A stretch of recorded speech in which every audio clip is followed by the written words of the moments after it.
South India shopping mall the wedding Mantra సరికొత్త wedding collection South India shopping mall.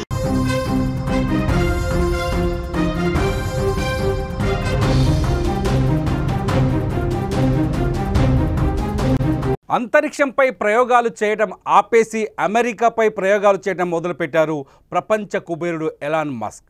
ట్రంప్తో విభేదాలు ప్రపంచంలో కొత్త పరిణామాలకు దారితీస్తున్నాయి. ట్రంప్కు మస్క్ దూరమవుతున్న వేళ అగ్రరాజ్య వ్యతిరేక దేశాలు మస్క్ను దగ్గర చేసుకునేందుకు పోటీ పడుతున్నాయి. తాజాగా రష్యా నుంచి మస్క్కు బంపర్ ఆఫర్ వచ్చింది. తమ దేశంలో రాజకీయ శరణార్థిగా మస్క్కు అవకాశం కల్పిస్తామని రష్యా ఒక స్టేట్మెంట్ ఇచ్చింది. రష్యాకు చెందిన state డూమా federation committee chairman Dmitry నోవికోవ్ ఈ కామెంట్స్ చేశారు. అటు ఇండియాలో కూడా ఎలాన్ మస్క్ నేతృత్వంలోని స్టార్లింక్ సంస్థకు భారతదేశంలో శాటిలైట్ కమ్యూనికేషన్ సేవలు అందించుకునేందుకు లైసెన్స్ వచ్చింది. రాబోయే 15-20 రోజుల్లో స్టార్లింక్కు ట్రయల్ స్పెక్ట్రమ్ కూడా కేటాయించనున్నట్లు తెలుస్తోంది. ముఖ్యంగా మారుమూల ప్రాంతాలకు హై స్పీడ్ ఇంటర్నెట్ సేవలు అందించడమే లక్ష్యంగా స్టార్లింక్ భారత్లోకి ప్రవేశిస్తోంది. శాటిలైట్ ఆధారంగా టెలికాం ఇంటర్నెట్ సేవలు అందించేందుకు వీలుగా ఎలాన్ మస్క్ కంపెనీ స్టార్లింక్ భారత్లో లైసెన్స్ కోసం 2 ఏళ్ల క్రితమే దరఖాస్తు చేసుకుంది. అయితే జాతీయ భద్రతతో సహా వివిధ సమస్యల కారణంగా ఈ ప్రక్రియ ఆలస్యమైంది. కానీ 2 ఏళ్ల తర్వాత ట్రంప్తో మస్క్ విభేదాలు ముదిరిన పాకాన పడిన సమయంలో స్టార్లింక్ సేవలు భారత్లో ప్రారంభించేందుకు వీలుగా కేంద్రం టెలికమ్యూనికేషన్ల శాఖ లైసెన్స్ మంజూరు చేయడం విశేషం. భారత్ లైసెన్స్ ఇవ్వడంతో త్వరలోనే స్టార్లింక్ సేవల్ని భారత్లో ప్రారంభించేందుకు మస్క్ సిద్ధమవుతున్నారు.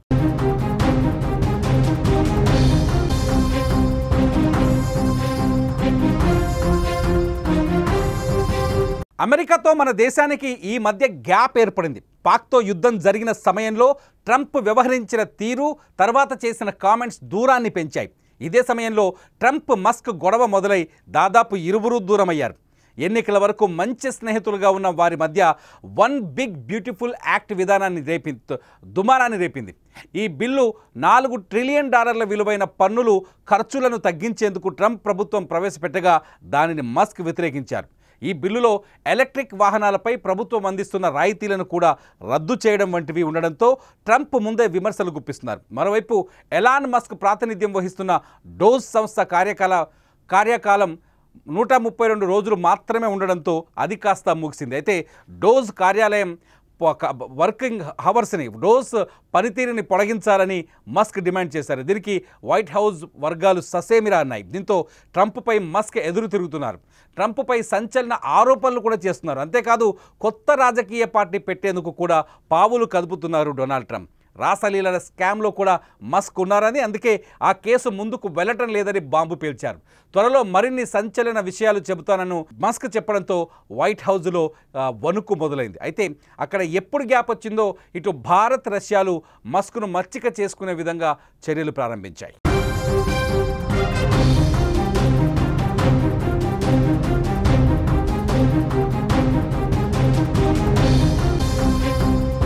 ప్రపంచానికి పెద్దన్న పాత్ర పోషిస్తున్నట్టుగా బిహేవ్ చేస్తున్న డొనాల్డ్ ట్రంప్ అనేక విషయాల్లో వివాదాస్పద వ్యాఖ్యలు చేస్తూ వస్తున్నారు. ముఖ్యంగా భారత్ పాకిస్తాన్ యుద్ధం విషయంలో ట్రంప్ చేసిన వ్యాఖ్యలు నిజంగా భారతీయుల ఆగ్రహానికి గురయ్యాయి. నిజానికి ప్రధాని మోదీ నిజంగా ట్రంప్ చెప్పడం వల్లనే పాక్తో సీజ్ ఫైర్కి అంగీకరించారనే ఒక చర్చ భారతీయుల్లో తీవ్ర ఆక్రోశాన్ని, ఉద్వేగాన్ని పెంచింది. ట్రంప్ చేసిన ఈ వ్యాఖ్యలు తనే పదే నేనే భారత్ పాక్ యుద్ధాన్ని ఆపానని ప్రపంచ వేదికలపైన మళ్ళీ ప్రకటించుకోవడాన్ని భారత ప్రజలు జీర్ణించుకోలేకపోతున్నారు. అంతేకాదు ట్రంప్ భారత్తో దోస్తీ చేస్తూనే పాకిస్తాన్కి సాయం చేసే ప్రయత్నం చేసింది. IMFలో 16% వాటా ఉన్న అమెరికా పాకిస్తాన్కి $2 బిలియన్ ఆర్థిక సహాయాన్ని అందించింది.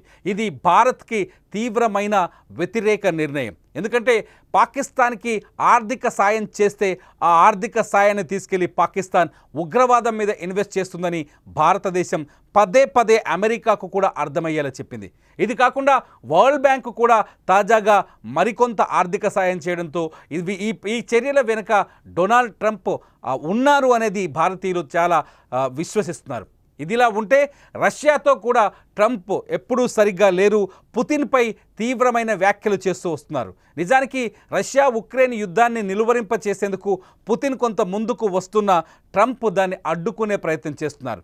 నిజానికి పుతిన్ పైన డ్రోన్ దాడులు జరిగిన తర్వాత దానికి ప్రతీకారం తీర్చుకునేందుకు పుతిన్ ఉక్రెయిన్ పైన దాడి చేస్తే పుతిన్ని పిచ్చివాడని మెంటలోడని ట్రంప్ బహిరంగంగానే కామెంట్ చేశారు. ఆ తర్వాత పుతిన్తో 2 రోజుల క్రితం ఫోన్లో మాట్లాడి ఇరాన్ విషయంలో పుతిన్ని బెదిరించే ప్రయత్నం చేశారు డొనాల్డ్ ట్రంప్.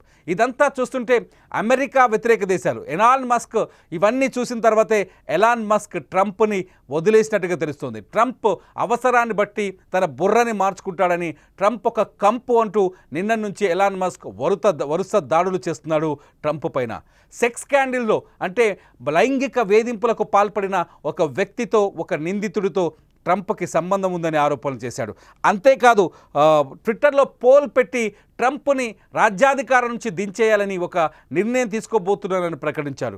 జేడీ వాన్స్ని ట్రంప్ను పక్కన పెట్టి వెంటనే జేడీ వాన్స్ని అమెరికా అధ్యక్షుని చేయాలని, జేడీ వాన్స్ ప్రస్తుతం ఉపాధ్యక్షుడిగా ఉన్నాడు, జేడీ వాన్స్ని అమెరికా అధ్యక్షుడిగా నియమించాలని డిమాండ్ చేశారు. ట్విట్టర్లో అమెరికాకు మరో రాజకీయ పార్టీ అవసరం కదా అనే ప్రశ్నకి విపరీతమైన స్పందన వచ్చింది. దాదాపు 22 కోట్ల మంది మస్క్ ట్వీట్కి ఓట్లేశారు. ఈ ఓట్లలో 80% మంది పార్టీ పెట్టాలని మస్క్ను కోరారు. ఇదిలా ఉంటే ఆ పార్టీ పేరు ది అమెరికా పార్టీ అంటూ మస్క్ మరో ట్వీట్ కూడా చేశారు. ఇదంతా చూడబోతుంటే ట్రంప్ని దించేందుకు మస్క్ కృతనిశ్చయంతో ఉన్నట్టుగా అర్థమవుతుంది.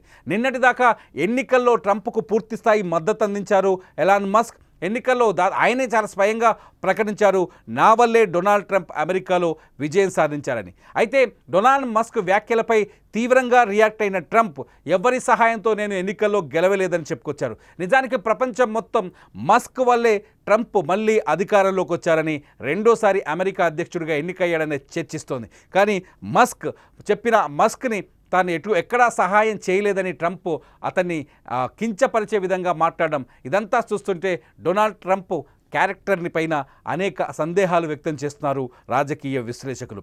ఇకపోతే ఇప్పుడు మస్క్ ఏం చేయబోతున్నారు అనేది ఇప్పుడు ఆసక్తికరంగా మారింది.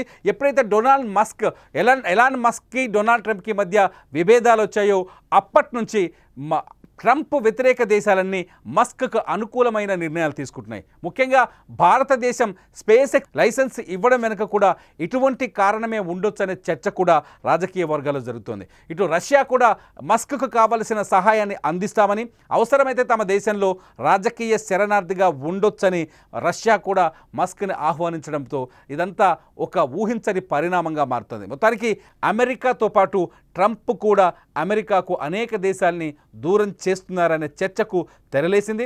అమెరికన్లు కోరుకున్న విధంగా కాకుండా అమెరికన్లకు వ్యతిరేకంగా ట్రంప్ పరిపాలన నిర్ణయాలు ఉంటాయనే చర్చ కూడా జరుగుతుంది.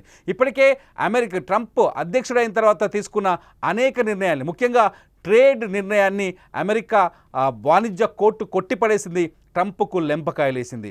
తాజాగా యూనివర్సిటీల విషయంలో కూడా ట్రంప్ తీసుకున్న నిర్ణయాన్ని కోర్టులు కొట్టిపడేశాయి, ట్రంప్కి మళ్ళీ లెంపకాయలు పడ్డాయి. ట్రంప్ నిర్ణయాలు విపరీతంగా ఉన్నాయని, ప్రజా వ్యతిరేకంగా ఉన్నాయనే చర్చ అమెరికాలో కూడా మొదలైన సందర్భంలో ఎలాన్ మస్క్ ట్రంప్ను వదిలేసి రావడం, ఎలాన్ మస్క్కి అమెరికా వ్యతిరేక దేశాలు కావచ్చు, అమెరికా వ్యతిరేక సంస్థలు కావచ్చు మద్దతు ఇవ్వడం, అమెరికాని జీర్ణించుకోలేని దేశాలు మస్క్కి కావాల్సిన సదుపాయాలు ఇవ్వడం, ఇదంతా చూస్తుంటే ట్రంప్కి మస్క్కి మధ్య వార్ ఊహించనంత పెద్దగా మారబోతుందని అనిపిస్తుంది. మీరేమనుకుంటున్నారు? ఎలాన్ మస్క్ ట్రంప్కు దూరం అవ్వడం మంచిదే జరిగిందా? నిజంగా ట్రంప్ని దగ్గరగా చూసి ఎలాన్ మస్క్ ఒక కీలకమైన నిర్ణయం తీసుకున్నాడా? ట్రంప్ను వదిలేయడానికి ట్రంప్ క్యారెక్టరే ఎలాన్ మస్క్ని ట్రంప్కు దూరం చేసిందని మీరు భావిస్తున్నారు? మీరేమనుకుంటున్నారు? ట్రంప్ క్యారెక్టర్ పైన మీ అభిప్రాయం ఏంటి? ఈ వీడియో కింద కామెంట్ చేయండి. లైవ్ న్యూస్ కోసం సుమన్ టీవీ డిజిటల్ లైవ్ని సబ్స్క్రైబ్ చేసుకోండి, ఫాలో అవ్వండి, చూస్తూనే ఉండండి సుమన్ టీవీ.